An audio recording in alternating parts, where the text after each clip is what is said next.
Hello. Hi, everybody. How are you out there? Busy in here. Wow, busy day for me. Sorry, I'm a few minutes late. I am Kristen. I'm the director of the Island Free Library here on Block Island. I am in the library. I'm in the upper level of the library. And this is a daily program. This is a program for adult listeners. This is Adult Story Hour. I read a different short story every day. I try to diversify the authors and the genres and the topics and the themes and the voice and the message. And I try to diversify. And I work at that. And, you know, my mother told me yesterday, you have to read something by a man, read something written by a man. And then she later confessed she really just wanted to hear more Hemingway. And, you know, I am my mother's daughter, so who doesn't want to hear more Hemingway?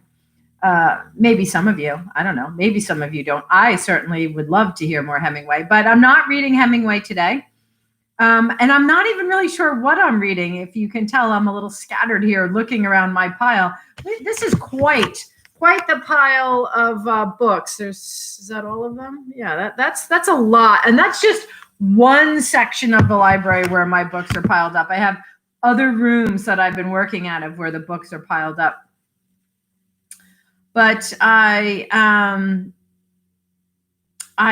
don't know what I'm going to read. I was busy up until a minute ago. So there's a couple things that I grabbed that I could read cold, right, that I haven't pre-read.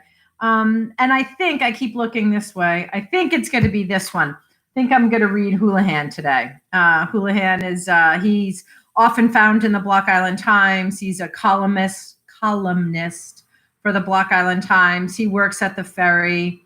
He's written a few of these, 2, if not 3 of these locally. Does he publish them? Are they locally published? I don't know if he published them. Yeah, so these, a collection of simple stories and vignettes. Some were previously published in the Block Island Times. He dedicated this one to the people of Block Island.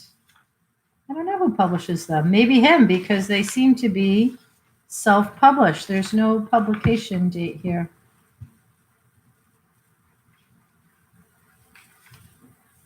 Yeah, I'm not sure. Oh, here we go. 3rd edition, copyright 2013 by J.V. Houlihan Jr. CelticLegendBooks.com. So anyway, I'm going to read from this today. I hope you sit back and take a moment to relax. I'd like to relax for a moment. I think I will enjoy sitting here and reading. Hope I can thumb through this and find one that you'll like. We'll see. Let's see.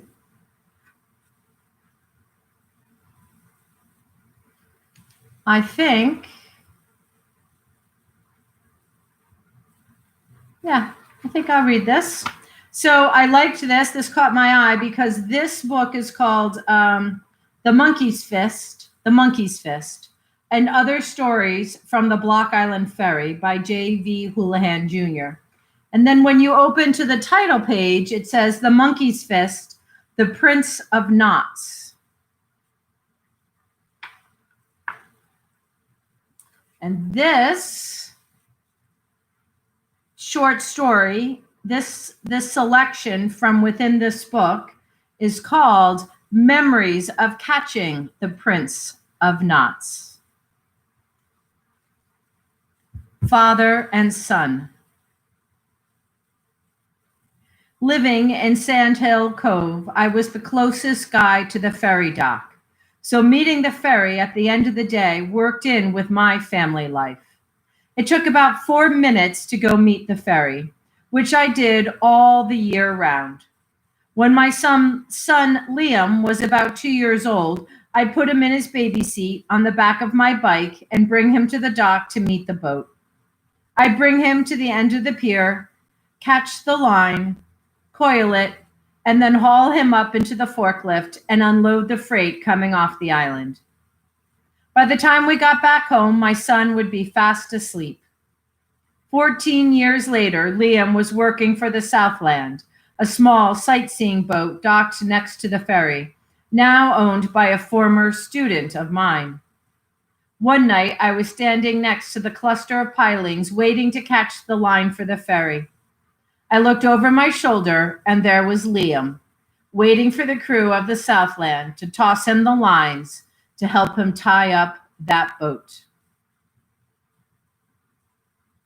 Vigilance. Though it's a simple job showing up to catch the heaving line, it can have its moments of surprise. Once, in the dead of winter, the lines were frozen and the edge of the dock was very slippery. Pulling in the heavy line was very cumbersome, and I slipped, nearly falling into the harbor. If I had fallen in, a quick hypothermic death would have followed. Between the diesel's noise and the wind, the crew would not have heard my calls for help. Moreover, it was low tide, which would have made it impossible to scramble up the piling to safety. Eternal vigilance is the price for not falling in the harbor.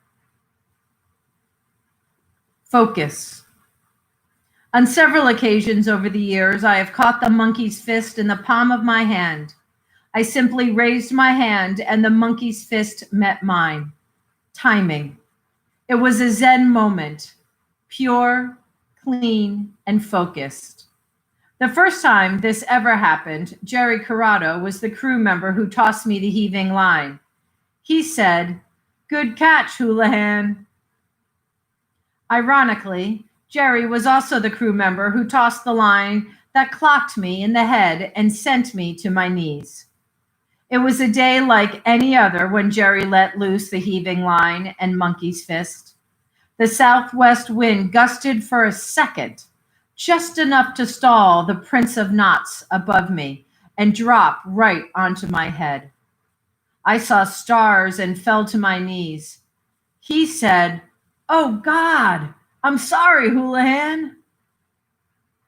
Being prompt is also part of catching the monkey's fist. If you're not there, then, well, you can't help tie up the ferry. Over the years, I've been focused on class bells ringing up at the high school and ferry boat whistles blasting down in Galilee. Both of these cues have kept me focused and practiced at being on time. A Pavlovian response, actually. Humility.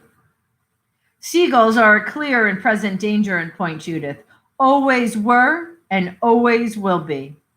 One night I was waiting for the boat as usual, standing, waiting, and watching the setting sun. I heard a swishing sound near my head and shoulder. A seagull flew by, dropping a copious amount of his last meal on my head. It made a crunching sound. It felt like a variety of crustacean, lumpy, gooey, and spindly. I felt mortified but relieved that no one saw this hallmark moment. My relief turned to total ego deflation when I turned to see Frank, the tow truck guy, waiting for a wreck coming off the ferry. Frank nodded at me, smiling. He had a look of superiority on his face. No one else saw this, but he did.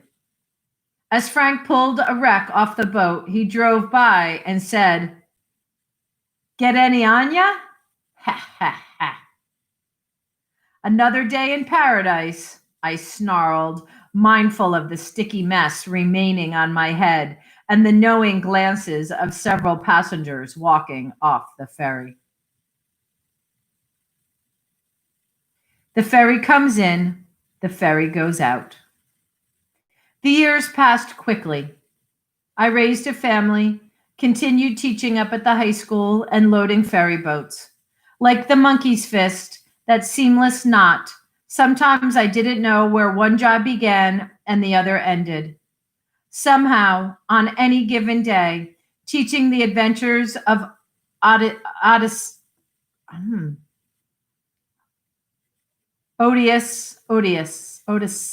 I don't know.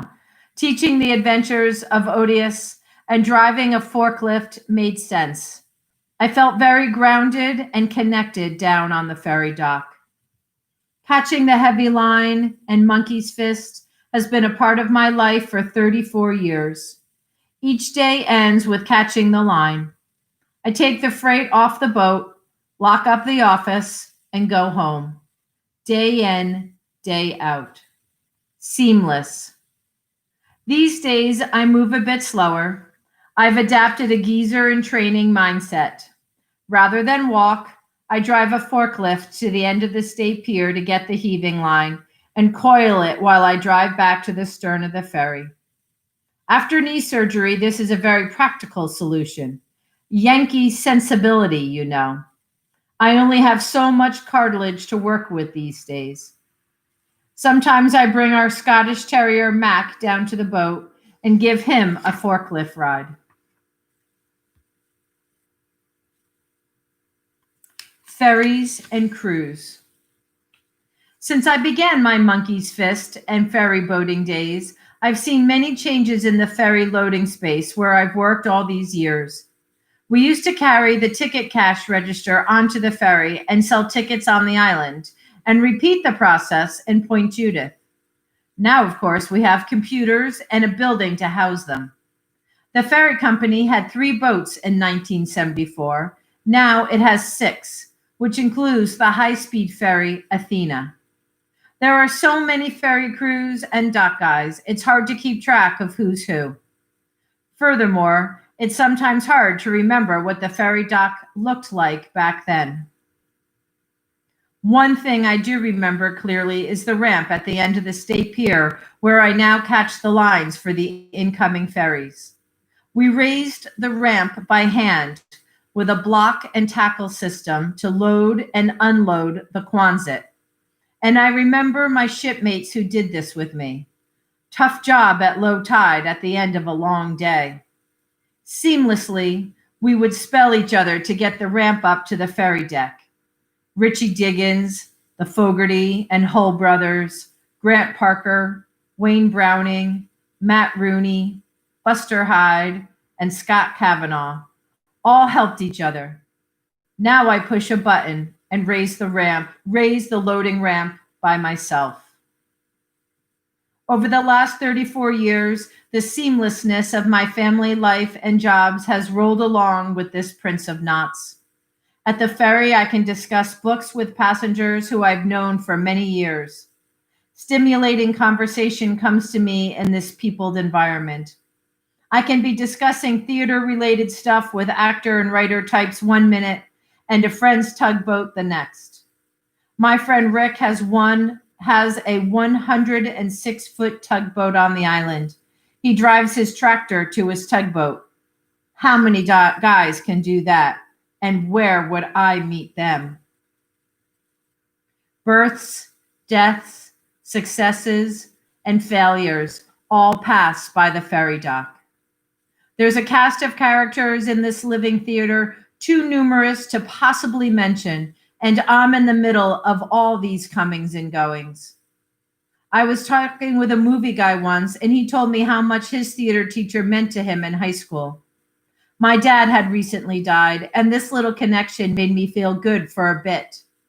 I'd been saying hey, how you doing, with this guy for years, and didn't know he did some acting, until a doc guy told me he saw him in a film. Seamless. Also, I've met dreamers and schemers, shady types with shady pasts, all going and coming from the island. The ferry's not running? In the summertime, I live on my sailboat in Newport Harbor.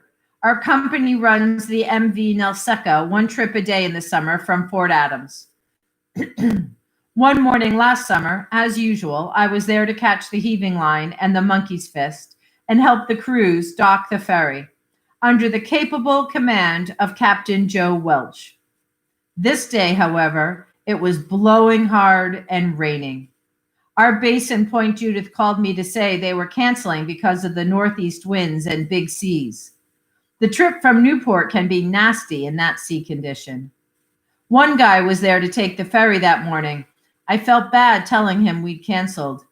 He said incredulously, "The ferry's not running." I felt bad for this guy. He was trying to connect with our Newport boat to get the ferry to Montauk from New Harbor. I offered him a ride to Point Judith to take one of our larger ferries. Adam Kaufman was that stranded passenger from Los Angeles, California, and he helped me see the simplicity of my jobs in life. The way he saw it, the monkey's fist was the thing that connected it all together. We are friends to this day. Seamless. Tonight, as always, I will be at the Point Judith dock to catch the heaving line and monkey's fist and help dock the Block Island ferry.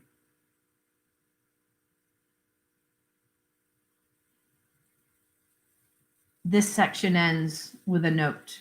Note to Ben. One night while I was waiting for an incoming ferry, I met a woman from London who was meeting someone coming off the island. While waiting for the ferry, we talked about French author Guy de Maupassant. I used one of his stories, The Necklace, in my classes. As I walked down to the end of the dock to catch the monkey's fist, she yelled out, faites bien, votre travail. I knew enough French to understand what she meant. Years later, I found that it was a favorite quote of de Maupassant's. Seamless.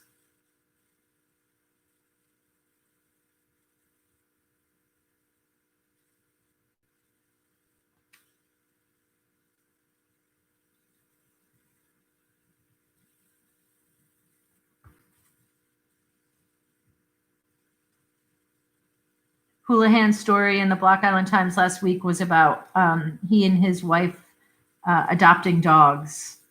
If anybody saw that or saw that picture, maybe he had a column in there last week too. I'm not sure how often his column is in, but that's who wrote that section of short stories that I just read. The Monkey's Fist by J.V. Houlihan, self-published. I think I shouldn't say that, right? What did we say? It was like Celtic Press? CelticLegendBooks.com. Copyright 2013. Third edition.